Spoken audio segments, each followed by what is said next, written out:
Why don't you tell me a little bit about what your specific weak areas are? Sure, yeah.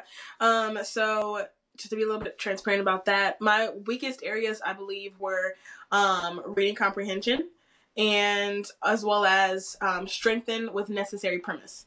So those two just kind of rocked my world a little bit, and I could see myself working to, to try to find the correct answer, but in the end, it ended up taking too long. So I just kind of had to guess. I read that you don't really have to read reading comprehension, the whole entire section in order. You can flip back and forth and things like that. But in doing that, it just kind of made me nervous. And also, with the day of, I felt pretty confident going in, and then I got there, and it's just like, oh my god, like the pressure of it, as well as the pressure of the time. It was definitely something that just kind of like swept me off my feet. Like it was the timing of it all was also, because I feel like if I would have had more time, or if, the LSAT allowed more time, it would have been a little bit easier, just because the pressure would be off a little bit more.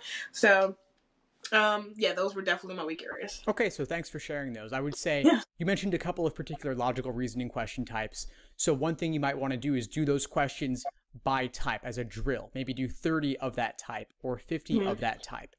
I have categorizations on my site for all logical reasoning questions and the other sections too, actually. But you can go through and see, okay, well, all the necessary assumption questions are these from exams 20 in the 20s and 30s and so on. So it'll tell you test number, section number, question number. So you can kind of handpick them out of the actual official LSAT prep tests.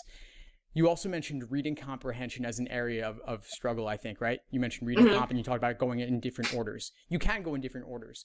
One thing you might want to do is do the passages with the greatest number of questions first. Like some might have 7, some might have only 6 or 5. So save the one with 5 for last, because the time that you invest in reading the passage up front will give you a lot more bang for your buck. Gotcha. You also mentioned timing. Is timing an issue for all sections, or were the ones you mentioned in particular? Ooh, yeah, so like just regular LR questions, it's fine. But then when we got to like games and reading comp, that's when it came into play, and it was just like, yeah, it kind of made me nervous, and then thinking too much and just overthinking and overprocess, and then okay, so I could talk about that. So for games, you want to get really fast at the easy games. You have an average of 8 minutes and 45 seconds per game, but not all games are of equal difficulty. So you might want to figure out certain game types that are easy, that you can get through even more quickly. So certain relative ordering games where things are all before and after each other, very loosely related. You could aim to do those maybe in 6 minutes, or games involving conditional statements where you link them together.